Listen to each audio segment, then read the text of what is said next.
안녕하세요. 속풀이 짬뽕 알뜰 세트입니다. 우리나라 배우 중 무고로 고통받은 배우 한 명을 꼽자면 이진욱을 꼽는 분들이 많을 텐데요. 꽃뱀에게 걸려 재판까지 갔지만 결국 무혐의 처분을 받았고 경찰서에 들어가며 보인 이 미소는 뭔가 당당함의 아이콘같이 느껴지기도 했었습니다. 이진욱은 그래도 빨리 지저분한 소문에서 벗어나 빠른 복귀를 할 수 있었는데요. 이번엔 이렇게 엄청 마녀 사냥 당하다가 법적으로 무혐의 받았던 연예인들을 모아봤습니다. 그럼 한번 볼까요? 첫 번째는 김건모입니다. 김건모는 데뷔한 지 30년이 넘어가는 베테랑 가수로 한때 가장 많은 음반을 판매하기도 했던 엄청난 인기를 자랑했었는데요. 인기가 한풀 꺾인 50대가 되어서도 미운 우리 새끼에 출연하면서 소주병, 크리스마스 트리 등을 만드는 등 여러 기행을 보이며 많은 사랑을 받기도 합니다. 그리고 2019년 10월 30일엔 결혼 발표까지 하면서 많은 사람들의 축하를 받게 되는데요. 그러던 2019년 12월 6일 가로세로 연구소에선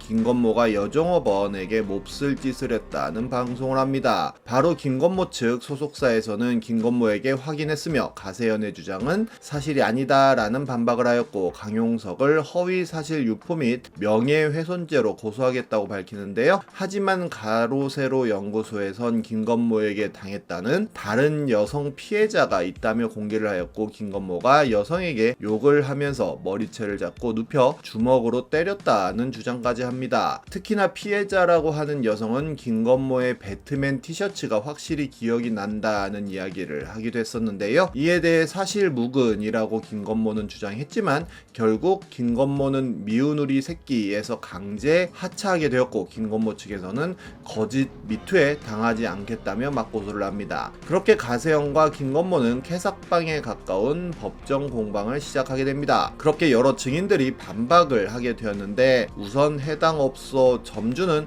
업소 시스템상 그런 일은 불가능하다며 고객과 여성을 1대1로 두지 않는다는 증언을 하였고 피해 여성이라 주장하는 사람이 김건모가 입고 있었다는 배트맨 티셔츠는 2016년 12월에 판매한 한정판이라 해당 사건이 일어났다는 2016년 8월에는 해당 티셔츠가 있을 수 없다는 제작자의 증언이 나오기도 했었는데요. 심지어 김건모에게 폭행을 당했다고 주장한 여성이 오히려 폭행 가해자이며 김건모는 폭행을 말렸다는 주장까지 나왔는데 김건모는 강남 경찰서에 출석해 약 12시간 동안 조사를 받게 됩니다. 조사를 받으러 들어갈 땐 아무 말도 하지 않았지만 나올 때는 하루빨리 진실이 밝혀졌으면 좋겠다. 경찰이 원한다면 또 경찰서에 와서 조사받을 마음이 있다는 이야기를 합니다. 그런데 경찰은 기소 의견으로 김건모를 검찰에 하는데요. 게다가 경찰이 김건모가 무고죄로 고소한 여성을 불기소 의견으로 송치하며 김건모가 몹쓸 짓을 한 것이 확정되나 싶었는데 반전이 일어나 검찰에선 혐의 없음에 처분을 내리게 됩니다. 혐의 없음을 받은 이유는 구체적인 행위에 대한 고소인의 진술이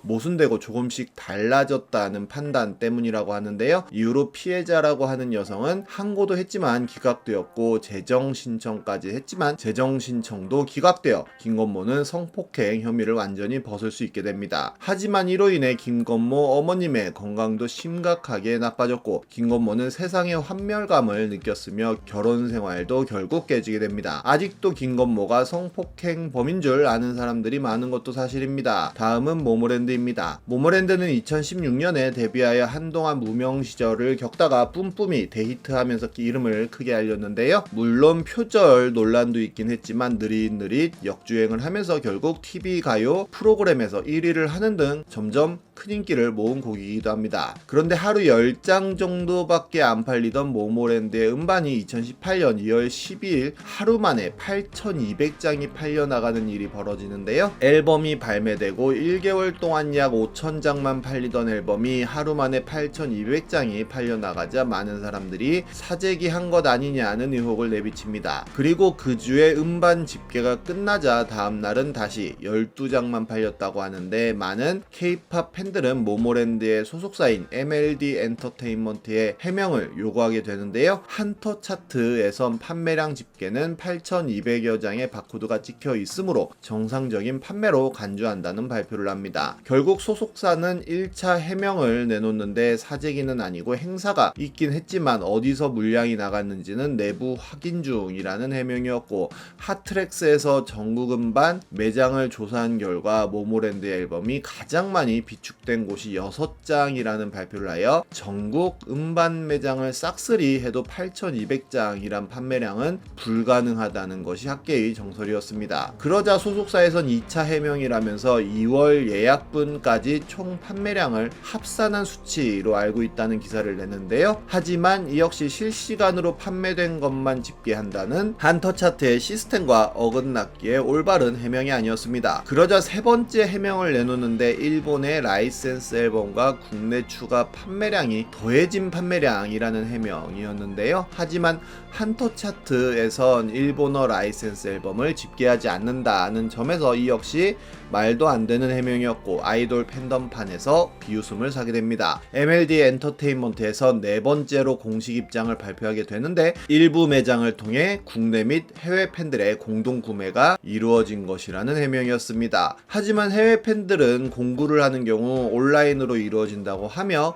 오프라인으로 한다고 해도 단 한 군데의 가맹점에서 8,200장을 사갔다는 게 말이 안 되는 것이었는데요. 게다가 이 논란의 중심에 서 있는 그 판매 가맹점은 한터차트의 증빙자료 요청에 응하지 않아서 사재기 논란은 쉽게 사그라들지 않게 됩니다. 결국 한터차트는 문체부 대중문화산업과의 모모랜드의 세 번째 미니앨범 사재기 의혹과 관련한 진상조사를 요구하는 진정서를 제출하기로 하는데요. MLD 엔터에선 다음날 바로 사실확인서와 인보이스, 입금 확인증 등의 증빙자료를 공개하며 사재기를 한 적이 없으며 문체부의 조사 결과를 기다리겠다는 입장 발표를 합니다. 그렇게 한터차트와 MLD 엔터의 캐삭방으로 점점 문제가 흘러가게 되는데요. 그리고 문체부에선 약 2달간의 조사 결과 음반 사재기 의혹에 아무런 문제가 없다는 결론을 내립니다. 한터차트에선 조사 결과를 수용할 수 없다며 의의를 제기했는데 한 달여간의 추가 조사 결과 역시 아무런 이상이 없다는 결론을 내렸다고 합니다. 알고 보니 판매처인 미화당이 담당자의 실수로 수출 물량이었던 예약 판매량을 한꺼번에 음원 집계 사이트인 한터차트에 전송했고 그렇게 8,200장이 팔려나간 것처럼 보인 것으로 결론 났다고 하는데요. 결국 실시간 판매량을 측정한다는 한터차트의 주장이 모모랜드 사건으로 거짓으로 밝혀지기도 한 건데 하지만 아직도 모모랜드 하면 사재기 돌로 기억하고 있는 사람들이 많은 것도 사실입니다. 다음은 오달수입니다. 한창 미투 운동이 어마어마하게 일어나던 2018년 연희단 패거리패 이윤택 감독의 성추행 논란이 벌어지고 있었는데요. 그런데 그 기사에 이윤택 연출가가 데리고 있던 배우 중 한 명이 여자 후배들을 은밀히 상습적으로 성추행을 했다며 지금은 코믹 연기를 하고 있는 유명한 조연 배우라는 힌트까지 남기는 댓글이 올라옵니다. 그리고 나흘이 지나서는 똑같은 네티즌이 이 연출가가 데리고 있던 배우 중 한 명인 오모 씨는 할 말이 없으리라 생각된다. 1990년 초반 이 연출가가 소극장 자리를 비웠을 때 반바지를 입고 있던 본인에게 몹쓸 짓을 했다며 추가 폭로까지 하게 됩니다. 정확히 이름을 적시하진 않았지만 댓글 속 성추행범은 오달수로 의견이 모아졌고 언론에서도 처음엔 오모씨라고 쓰다가 나중엔 오달수라고 실명을 쓰게 됩니다. 당시 영화계에서 오달수는 신과 함께를 비롯한 6편의 영화에 출연 예정이었으며 나의 아저씨에도 출연 예정이었는데요. 결국 오달수와 소속사는 공식 입장을 표명했는데 본인을 둘러싸고 제기된 주장은 결코 사실이 아니며 그런 행동은 하지 않았다는 입장 발표였습니다. 그리고 그 어떤 드라마나 영화에서도 하차하지 않겠다는 발표도 함께 하는데요. 하지만 그날 저녁 JTBC에선 오달수에게 성추행을 당했다고 주장하는 피해자의 인터뷰를 공개했는데 오달수와 연극을 하면서 성추행뿐만 아니라 성폭행까지 당했다고 밝힙니다. 하지만 오달수는 다시 한번 이런 논란을 부인했고 고소도 가능하다는 입장을 밝히면서 정면 대응했는데요. 그런데 JTBC를 통해 오달수에게 성추행을 당했다는 또 다른 피해자가 출연하며 폭로를 합니다. 본인의 실명과 얼굴을 공개하며 오달수에게 진실을 말할 것을 촉구하는 모습을 보였는데 이 폭로가 나오고 결국 오달수는 나의 아저씨에서 하차합니다. 그리고 입장을 번복해 사과문 아닌 사과문을 올렸는데요. 25년 전에 연애 감정이 있었다고 생각한다며 어떻게 말하든 변명이 되고 아무도 안 믿어주시겠지만 가슴이 아프고 답답하다는 내용이었는데 이후로